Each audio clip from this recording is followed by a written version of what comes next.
Hello friends, ಎಲ್ಲರೂ ಹೇಗಿದ್ದೀರಾ? ಚೆನ್ನಾಗಿದ್ದೀರಾ ಅನ್ಕೋತೀನಿ. ವೆಲ್ಕಮ್ ಟು ಮೈ ಚಾನಲ್ ಖುಷಿ ಕನ್ನಡ ಲಾಗ್ಸ್. ಇವತ್ತೊಂದು ಒಳ್ಳೆ ಸಾಗು ರೆಸಿಪಿಯೊಂದಿಗೆ ಬಂದಿದ್ದೇನೆ. ಆಲೂಗಡ್ಡೆ ಪಲ್ಯ ಆಗಿ ತಿಂದು ಬೇಜಾರಾದಾಗ ಈ ಥರ ಆಲೂಗಡ್ಡೆ ಸಾಗು ಥರ ಮಾಡಿಕೊಂಡ್ರೆ ತುಂಬ ಚೆನ್ನಾಗಿರುತ್ತೆ. ನೋಡಿ, ಫಸ್ಟಿಗೆ ಒಂದು ಬಾಣಲೆ ಇಟ್ಕೊಂಡು ಅದಕ್ಕೆ ಒಂದು 2 to 3 ಟೇಬಲ್ ಸ್ಪೂನ್ ಅಷ್ಟು ಆಯಿಲ್ ಹಾಕ್ಕೊಂಡು ಅದಕ್ಕೆ 1 ಟೀ ಸ್ಪೂನ್ ಸಾಸಿವೆ, 1 ಟೀ ಸ್ಪೂನ್ ಜೀರಿಗೆ ಹಾಕ್ಕೊಂಡಿದ್ದೀನಿ. ಸಾಸಿವೆ ಮತ್ತು ಜೀರಿಗೆ ಚಟಪಟ ಆದ ನಂತರ ಸ್ವಲ್ಪ ಕರಿಬೇವನ್ನು ಹಾಕ್ಕೋತಾ ಇದ್ದೀನಿ. ದೋಸೆ, ಇಡ್ಲಿ ಮತ್ತು ಪೂರಿ ಎಲ್ಲದ್ರ ಜೊತೆ ಕಾಂಬಿನೇಷನ್ ಆಗಿ ಯೂಸ್ ಮಾಡ್ಬೋದು. ರವೆ ಇಡ್ಲಿ ಜೊತೆನೂ ಈ ಸಾಗು ತುಂಬ ಚೆನ್ನಾಗಿರುತ್ತೆ. ನೋಡಿ, ಈಗ ಒಂದು 2 ಈರುಳ್ಳಿನ ಸಣ್ಣಗೆ ಕಟ್ ಮಾಡಿ ಇಟ್ಕೊಂಡಿದ್ದೀನಿ, ಅದನ್ನು ಹಾಕ್ಕೋತಾ ಇದ್ದೀನಿ.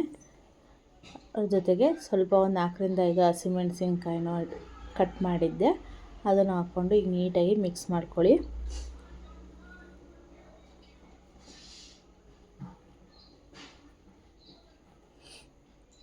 ಈಗ ಈರುಳ್ಳಿ ಹಸಿಮೆಣಸಿನ್ಕಾಯಿ ಚೆನ್ನಾಗಿ ಮಿಕ್ಸ್ ಮಾಡ್ಕೊಳ್ಳಿ. ಒಂದು 5 ನಿಮಿಷ ಫ್ರೈ ಆಗಲಿಕ್ಕೆ ಬಿಡೋಣ.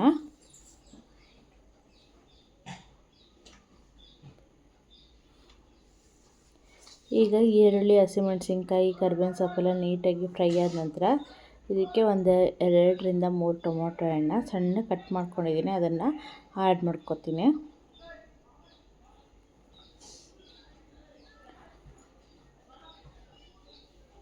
ನೋಡಿ, ಒಂದು 2 ನಿಮಿಷ ಚೆನ್ನಾಗಿ ಫ್ರೈ ಆಗಲಿಕ್ಕೆ ಬಿಟ್ಬಿಟ್ಟು ಇವಾಗ ಟೊಮೊಟೊ ಹಣ್ಣು ಹಾಕ್ಕೊಳ್ಳೋಣ.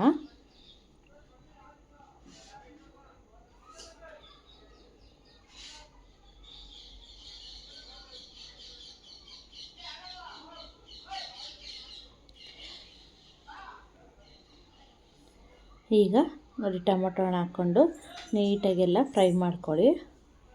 ಈರುಳ್ಳಿ ಚೆನ್ನಾಗಿ ಫ್ರೈ ಆಗಬೇಕು, ಇಲ್ಲಾಂದರೆ ಚೆನ್ನಾಗಾಗಲ್ಲ ಟೇಸ್ಟು. ಈಗ ಟೊಮೊಟೊ ಹಾಕೊಂಡ ನಂತರ ಟೊಮೊಟೊ ಹಾಕಿದ ನಂತರ ನಾವು ರುಚಿಗೆ ತಕ್ಕಷ್ಟು ಉಪ್ಪನ್ನು ಆ್ಯಡ್ ಮಾಡಿಕೊಂಡ್ರೆ ಟೊಮೊಟೊನೂ ಚೆನ್ನಾಗಿ ಸ್ಮ್ಯಾಶ್ ಆಗುತ್ತೆ ಮತ್ತು ನಾವು ಮಾಡೋಂಥ ಪದಾರ್ಥಕ್ಕೆ ನೀಟಾಗಿ ಉಪ್ಪನ್ನು ಹಿಡಿಯುತ್ತೆ. ನೋಡಿ, ಈಗ ಟೊಮೊಟೊ ಹಾಕೊಂಡ್ಮೇಲೆ ನೀಟಾಗಿ ಒಂದು 2-3 ಸತಿ ಫ್ರೈ ಮಾಡಿಕೊಂಡು ಈಗ ಉಪ್ಪನ್ನು ಆ್ಯಡ್ ಮಾಡ್ಕೊತೀನಿ.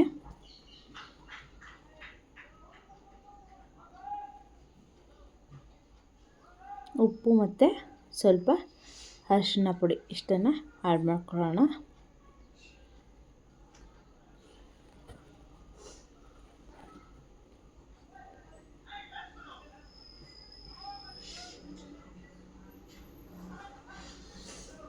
ಈಗ ಉಪ್ಪನ್ನು ಹಾಕ್ಕೊಂಡು ನೀಟಾಗಿ ಮಿಕ್ಸ್ ಮಾಡ್ಕೊಳ್ಳಿ.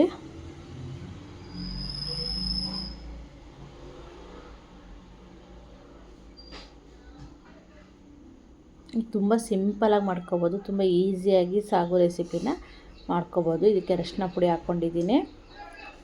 ಇದಕ್ಕೇನೋ ಮಸಾಲೆ ರುಬ್ಬಬೇಕು ಅಂತ ಏನಿರಲ್ಲ, ಆರಾಮಾಗಿ ಒಂದು 10 ರಿಂದ 15 ನಿಮಿಷದಲ್ಲಿ ಮಾಡ್ಕೊಬಿಡ್ಬೋದು. ನೀಟಾಗಿ ಅರಿಶಿನ ಪುಡಿ ಹಾಕ್ಕೊಂಡು ನೀಟಾಗಿ ಮಿಕ್ಸ್ ಮಾಡ್ಕೊಳ್ಳಿ. ಈಗ ನಾನು ಇದಕ್ಕೆ ಕ್ಯಾರೆಟು ಮತ್ತು ಬಟಾಣಿ ಎರಡನ್ನು ಬೇಯಿಸಿಟ್ಕೊಂಡಿದ್ದೀನಿ, ಅದನ್ನು ಹಾಕ್ಕೋತಾ ಇದ್ದೀನಿ. ನೀವು ಬೇರೆ ತರಕಾರಿನೂ ಹಾಕ್ಕೊಳ್ಬೋದು. ನಾನು ಕ್ಯಾರೆಟು ಬಟಾಣಿ ಹಾಕ್ಕೊಂಡಿದ್ದೀನಿ. ನೀವು ಬೀನ್ಸ್ ಇದ್ದರೆ ಬೀನ್ಸು ಹಾಕ್ಕೋಬೋದು. ಇರೋಂತಹ ತರಕಾರಿಯಲ್ಲೇ ಮಾಡ್ಕೋಬೋದು ಆರಾಮಾಗಿದು. ಒಂದು ಕುಕ್ಕರಲ್ಲಿ ಒಂದು 2 ವಿಷಲ್ ಕೂಗಿಸ್ಕೊಂಡ್ರೆ ಬೇಗ ಆಗೋಗ್ಬಿಡುತ್ತೆ ಸಾಗು. ರವೆ ಇಡ್ಲಿ ಅಂತೂ ಮಸ್ತ್ ಕಾಂಬಿನೇಷನ್ ಅಂತಲೇ ಹೇಳ್ಬೋದು. ಇವಾಗ ನೋಡಿ, ಈರುಳ್ಳಿ, ಟೊಮೊಟೊ, ಕ್ಯಾರೆಟು, ಬಟಾಣಿ ಎಲ್ಲ ಹಾಗೇ ಫ್ರೈ ಆಗ್ತಾಯಿದೆ. ಈಗ ನಾವು ಇದಕ್ಕೆ ಸ್ವಲ್ಪ ನೀರನ್ನು ಆ್ಯಡ್ ಮಾಡ್ಕೋಬೇಕು.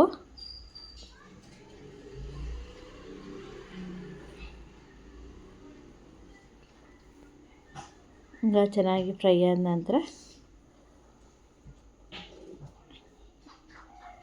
ಒಂದು 5 ನಿಮಿಷ ಬಿಟ್ಟು ಸ್ವಲ್ಪ ನೀರನ್ನು ಆ್ಯಡ್ ಮಾಡ್ಕೊಳ್ಳಿ. ಅಂದರೆ ಸಾಗು ನಿಮಗೆ ಎಷ್ಟು ತಿಕ್ನೆಸ್ ಬೇಕೋ ಅಷ್ಟು ನೀರನ್ನು ಹಾಕ್ಕೋಬೋದು.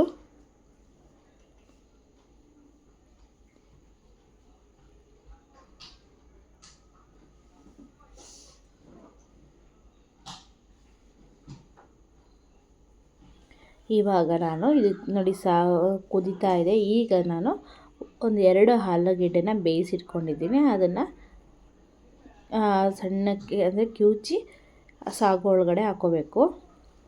ಸಾಗು ತಿಕ್ನೆಸ್ ಇದರಿಂದನೇ ಬರೋದು. ತುಂಬ ಚೆನ್ನಾಗಿ ತಿಕ್ಕಾಗಿರುತ್ತೆ. ತುಂಬ ಸಿಂಪಲಾಗಿ ಮಾಡ್ಕೋಬೋದು. ಯಾವುದೇ ಮಸಾಲೆ ರುಬ್ಬೋದು ಅಂತ ಏನಿರಲ್ಲ, ಆರಾಮಾಗಿ ಮಾಡ್ಕೊಳ್ಬೋದು. ಇದು ಒಂದೇ ಥರ ಸಾಗು ತಿಂದು ಬೇಜಾರಾದಾಗ ಈ ಥರ ಮಾಡ್ಕೊಂಡು ತಿನ್ನಿ, ತುಂಬ ಚೆನ್ನಾಗಿರುತ್ತೆ.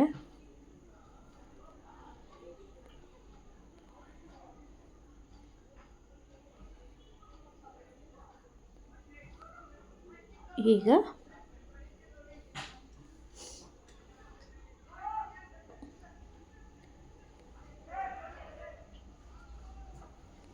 ನೋಡಿ ಇದಕ್ಕೆ 1 ಸ್ಪೂನಷ್ಟು ಕಡಲೆ ಹಿಟ್ಟನ್ನು ಕಲಸಿ ಹಾಕ್ತಾಯಿದ್ದೀನಿ. ಇದು ತುಂಬ ಸ್ವಲ್ಪ ತಿಕ್ಕಾಗಿ ಬರಲಿ ಸಾಗು ಅನ್ನೋದಕ್ಕೋಸ್ಕರ ನೀವು ಹಾಗೆಯೇ ಒಂದೇ 1 ಸ್ಪೂನಷ್ಟು ಕಡಲೆ ಹಿಟ್ಟನ್ನು ನೀರಲ್ಲಿ ಕಲಸಿ ಇದರೊಳಗಡೆ ಹಾಕೋಬೇಕು. ಕಡಲೆ ಹಿಟ್ಟನ್ನು ಪೇಸ್ಟನ್ನು ನಾವು ಇದರೊಳಗಡೆ ಸೇರಿಸ್ಕೊಂಡಾಗ ಸಾಗು ತುಂಬ ಚೆನ್ನಾಗಿ ತಿಕ್ಕಾಗಿ ಬರುತ್ತೆ.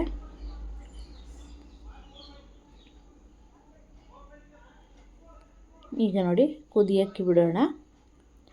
ಒಂದು 5ರಿಂದ 10 ನಿಮಿಷ ಚೆನ್ನಾಗಿ ಕುದಿಸ್ಕೊಂಡ್ರೆ, ಸ್ವಲ್ಪ ಮೇಲೆ ಕೊತ್ತಂಬರಿ ಸೊಪ್ಪು ಹಾಕ್ಕೊಂಡ್ರೆ ಆಯಿತು, ಸಾಗು ರೆಡಿಯಾಗುತ್ತೆ.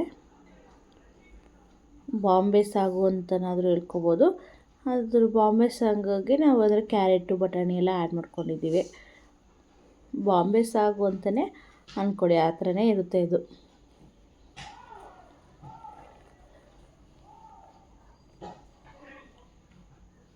ನೋಡಿ ಈಗ ಕುದಿಯೋಕ್ಕೆ ಪ್ರಾರಂಭಿಸಿದೆ.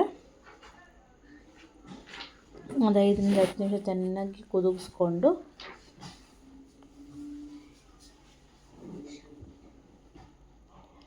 ಮೇಲೆ ಕೊತ್ತಂಬರಿ ಸೊಪ್ಪನ್ನು ಆ್ಯಡ್ ಮಾಡ್ಕೊಳ್ಳೋಣ.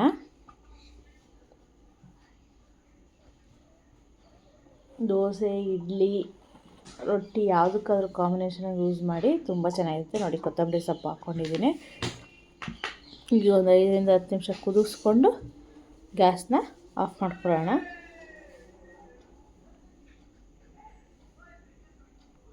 ನೀಟಾಗಿ ಮಿಕ್ಸ್ ಮಾಡಿಕೊಂಡು ನೀವು ಕನ್ಸಿಸ್ಟೆನ್ಸಿ ನೋಡಿ ತಿಕ್ಕಾಗಿ ಬರುತ್ತೆ. ಫ್ಲೇಮ್ ಆಫ್ ಮಾಡಿದ್ಮೇಲೆ ಇನ್ನೂ ಚೆನ್ನಾಗಿ ತಿಕ್ಕಾಗಿ ಬರುತ್ತೆ. ಈಗ ರೆಡಿಯಾಗಿದೆ ಸಾಗು. ನಾವು ಫ್ಲೇಮ್ ಆಫ್ ಮಾಡಿ ಸರ್ವ್ ಮಾಡಿಕೊಂಡ್ರೆ ರೆಡಿಯಾಗುತ್ತೆ. ರುಚಿಯಾದ ಬಾಂಬೆ ಸಾಗು ನೋಡಿ ಕುದೀತಾ ಇದೆ, ರೆಡಿಯಾಗಿದೆ.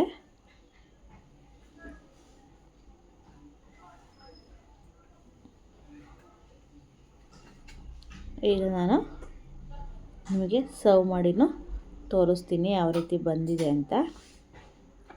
ತುಂಬ ಸಿಂಪಲ್ಲಾಗಿ ಯಾವುದೇ ಮಸಾಲೆ ರುಬ್ಬದೇನೆ ಹಾಗೇ ಮಾಡ್ಕೋಬೋದು. ಬಾಂಬೆ ಸಾಗು ತುಂಬ ಚೆನ್ನಾಗಿರುತ್ತೆ.